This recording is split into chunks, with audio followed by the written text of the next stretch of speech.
जनाब, election election हो रहा है। पूरी कौम इलेक्शन इलेक्शन खेल रही है। दुनिया में क्या हो रहा है? दुनिया में पहली आलमी समुद्री जंग, उसका आगाज़ हो चुका है, जिसमें बरतानिया, अमेरिका और अब उसमें कूद पड़े हैं जापान, चीन और उसके साथ रूस। और हमारे यहाँ क्या हो रहा है? हम कागजात नामजदगी मुस्तरद हो गए, मंजूर हो गए, और अदालतों की तफसीलात आ रही हैं। जब ये सारा कुछ हो रहा हो तो समझ लें कहीं कुछ और हो रहा है। गुलाम गर्दिश में ताहिर परवाज आपकी खिदमत में हाजिर है। एक्टिविटी बराह रास्त, बिल वास्ता, जो भी आपको नज़र आ रही है वो मुझे भी नज़र आ रही है। लेकिन दरपर्दा क्या हो रहा है? कोई ऐसा कानून नहीं है जिसमें आप मुल्की असासे खामोशी से फ़रोख्त कर दें। कोई कानून नहीं है। मैं तकरीबन 16 साल प्राइवेटाइजेशन कमीशन से मुंसलिक रहा हूँ, और उसकी शफाफियत के हवाले से, क्योंकि मैंने अपना किरदार बतौर सहाफ़ी अदा किया, गो कि मैं एक मीडिया के शोबे से वाबस्ता था सरकारी तौर पर, और मैं चाहता था कि मेरे अदारे को नेक नामी मिले। इसलिए वहाँ पे जो कवानीन बने, उनमें एक कानून ऐसा भी था प्राइवेटाइजेशन में, जिसे मैंने गुजारिश की कि हम बोर्ड के सामने, कि हम, मेरी समरी थी वो, कि हम बहुत ज़्यादा इश्तिहारात पर पैसे खर्च करते हैं। हमने, हमारा मकसद होता है कि हम लोगों को इतला दें, जिसमें आम आदमी को भी इतला हो, जिसमें इन्वेस्टर को भी इतला हो, कि वो जो चीज़ खरीदना चाहता है उसकी तफसीलात उसे मुहैया की जाए। पूरे पूरे सफ़े के इश्तिहारात छपते थे, ना चाहते हुए भी, क्योंकि सियासी हुकूमतें हमेशा ये कोशिश करती है कि वो, उनका डंका बजता रहे, उनका नाम सामने आता रहे। और ज़ाहिर है प्राइवेट सेक्टर जो है वो इकनॉमिक ग्रोथ का इंजन है, और उसी से आगे चीज़ें बढ़ती हैं। हमारे यहाँ क्या था, सीमेंट कारखाना चलाना है तो बाबू चलाएंगे, कोई रेलगाड़ी चलानी है तो बाबू चलाएंगे। जो भी चीज़ें थी वो सरकारी उसमें थी, और बैंक चलाना है तो वो बाबू चलाएंगे। इसलिए जो वजारतें जिनके तहत ये महकमे थे, वो खुश नहीं होती थी इन चीज़ों को, इस तरीके से कि वो इनकी प्राइवेटाइजेशन की जाए, और हमेशा वो आड़े आती थी, कभी किसी बहाने से, कभी किसी बहाने से। कभी वो वर्कर जो है उनको इस पे माइल करती थी कि आप हड़ताल कर दो, वो खुद हड़ताल करवाती थी वजारतें। अब सूरत हाल क्या है जो मैं आपको बताने जा रहा हूँ, कि मैंने एक समरी अप्रूव करवाई थी कि एक हफ्ते के वक्फे से पहले दो उर्दू और दो अंग्रेज़ी अखबारात में इश्तिहार दिया जाए।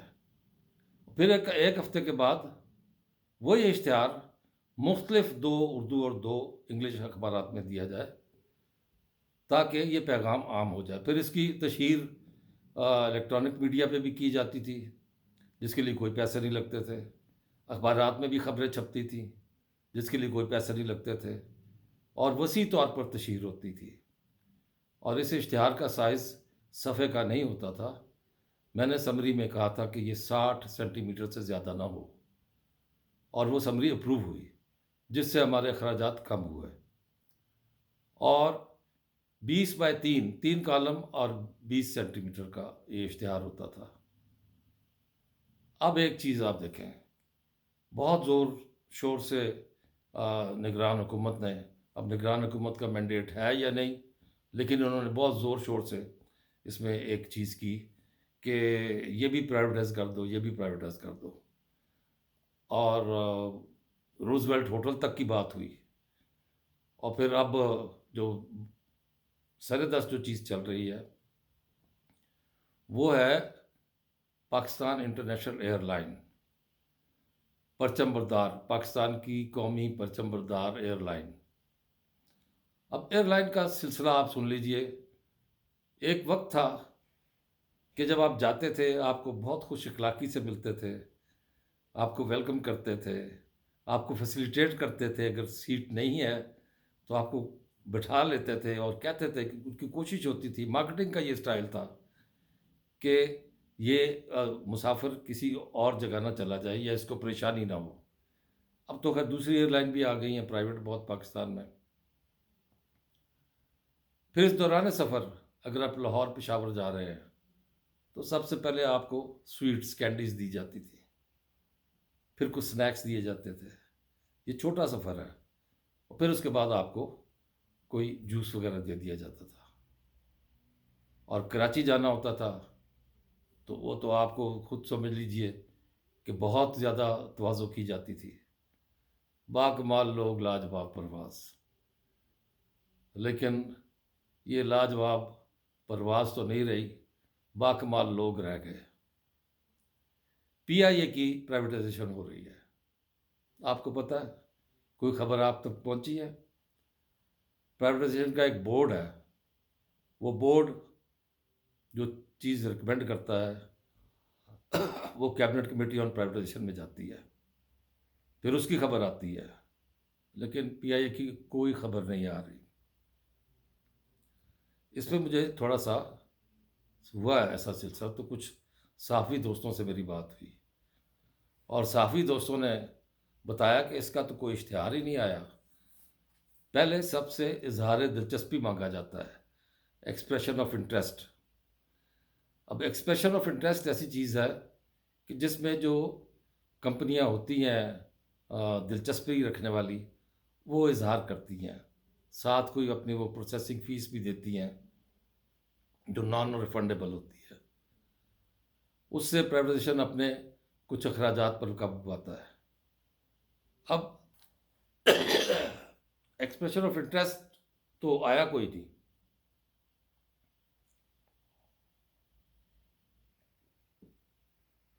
लेकिन पीआईए को 8 फरवरी से पहले प्राइवेटाइज किया जा रहा है ना? अजीब बात।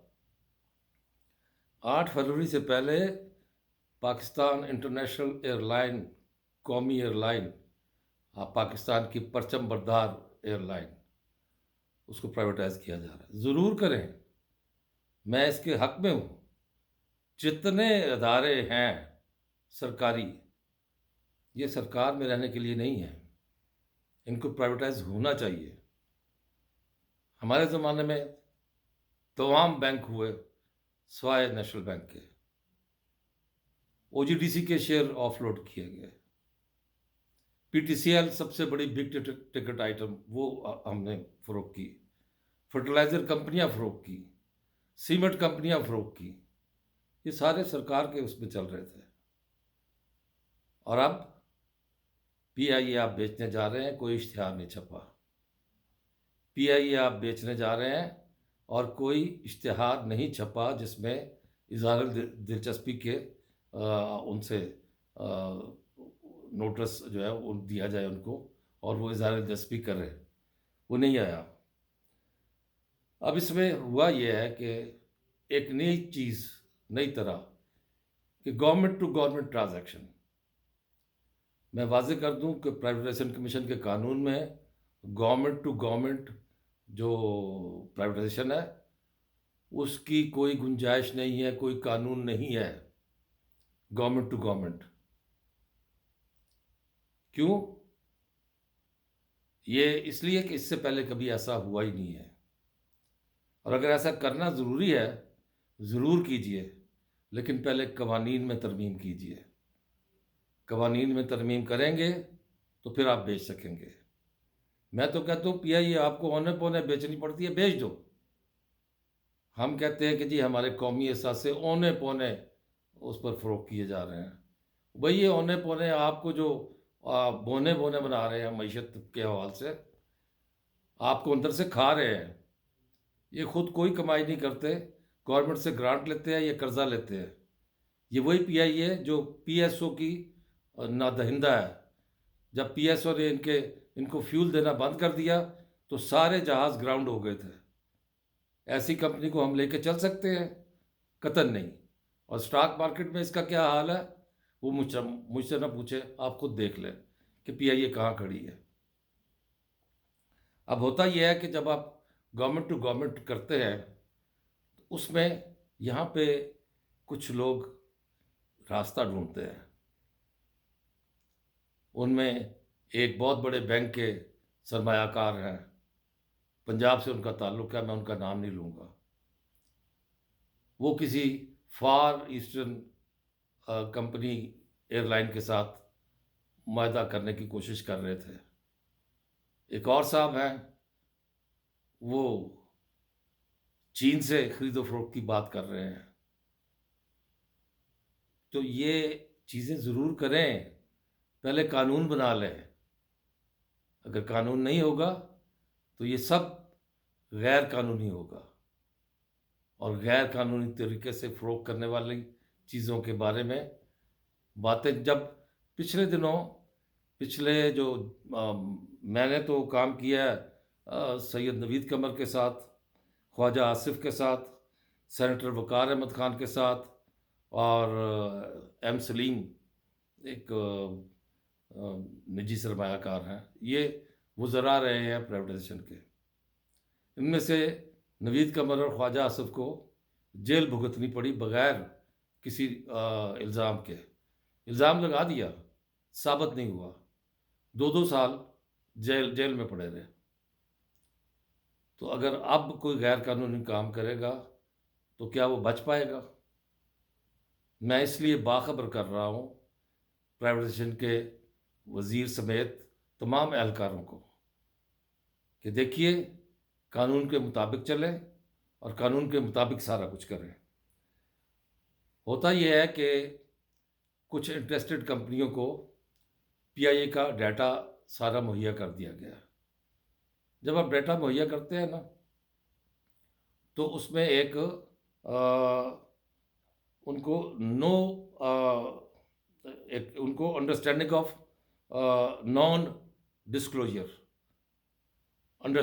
नॉन डिस्क्लोजर वो देना पड़ता है। किसी से ये अंडरस्टैंडिंग ऑफ नॉन डिस्क्लोजर नहीं ली गई तहरीरी तौर पर। ये ज़ुबानी काम नहीं है। सौदे हमारे यहाँ तो वैसे भी अल्लाह का भी हुक्म है कि जो आप लेन देन करो तो वो लिख लिया करो। अब यह है कि इनकी कोई ड्यू डिलिजेंस भी नहीं हुई। जो इंटरेस्टेड है कंपनियां ज़ाहिर है मुतलका मुल्कों की हुकूमतों की होगी। अब ये पीआईए को अगर आप बेचना चाहते हैं, वाकई अभी भी आपके पास वक्त है। अब से 8 फरवरी तक आपके पास वक्त है। ज़रूर बेचें, 8 फरवरी से पहले बेच दें, पूरी की पूरी बेच दें। लेकिन ये चीज़ ज़हन में रहे कि अगर इसमें गैर कानूनी काम किया गया तो पकड़ सबकी होगी। प्राइवेटाइजेशन का जो ट्रांजैक्शन मैनेजर है, प्राइवेटाइजेशन का जो भी अमला है, चाहे वो सेक्शन अफसर है, चाहे डिप्टी सेक्रेटरी है, चाहे जॉइंट सेक्रेटरी है, चाहे सेक्रेटरी है, और चाहे वज़ीर है, उन सब की पकड़ होगी। और वज़ीर तो बेचारा एक शायर किस्म का आदमी है डीएमजी ग्रुप का। और फवाद हसन फवाद, एक दफ़ा जब मैं 1975 में 1975 में मैं लाइलपुर में पोस्टेड था। फवाद हसन फवाद और ताहिर हनफी ये स्टूडेंट थे, और टीचर्स ट्रेनिंग कॉलेज में तरई मुशायरा था, और मैं वहाँ पे चीफ जज था, और तब मेरी फवाद से मुलाकात हुई थी। अब तो फवाद अहले किताब हो गया। तो बहरहाल कोशिश यही होगी कि दोस्तों को पहले बाखबर कर दिया जाए कि ऐसा काम ना करें जिसमें आपको बाद में तकलीफ़ उठानी पड़े। फवाद को भी तकलीफ़ उठानी पड़ी पंजाब गवर्नमेंट में और दूसरे सिलसिलों में, लेकिन अल्लाह ने सुरखरू किया। लेकिन यहाँ ज़रा एहतियात से चले। फेडरल गवर्नमेंट में हर एक चीज़ देखी जाती है, हर इदारा देखता है कि क्या हो रहा है। इसको ओपन करें, सहाफ़ियों से मिलें, सहाफ़ियों को बताएं, क्योंकि मीडिया में कोई प्रेजेंस नहीं है कि पीआईए प्राइवेटाइज हो रही है। मीडिया में जब तक इतलात नहीं होंगी उस वक्त तक ये एक घाटे का सौदा होगा। आप इसको बेचकर भी बदनामी मोल लेंगे। आपने सब्सक्राइब कर दिया, बहुत शुक्रिया। अगर नहीं किया तो अब कर दें। अगर पहले कर चुके हैं तो दोबारा सब्सक्राइब का बटन ना दबाएं, बेल आइकॉन दबा दीजिएगा। हाँ, और इसके अलावा एक गुजारिश करूँ, वो ये कि अपनी राय ज़रूर दीजिएगा, क्योंकि आज का मौजू ज़रा अहम था इस हवाले से कि कौमी एहसासों की बात हो रही है। इस मौजू पर मैं और भी बातें कर सकता हूँ, लेकिन आपका वक्त बहुत ज़्यादा कीमती है। आपने सुन लिया, आपकी मेहरबानी। पसंद आया तो लाइक करें और दोस्तों को भी शेयर करें। अल्लाह निगहबान।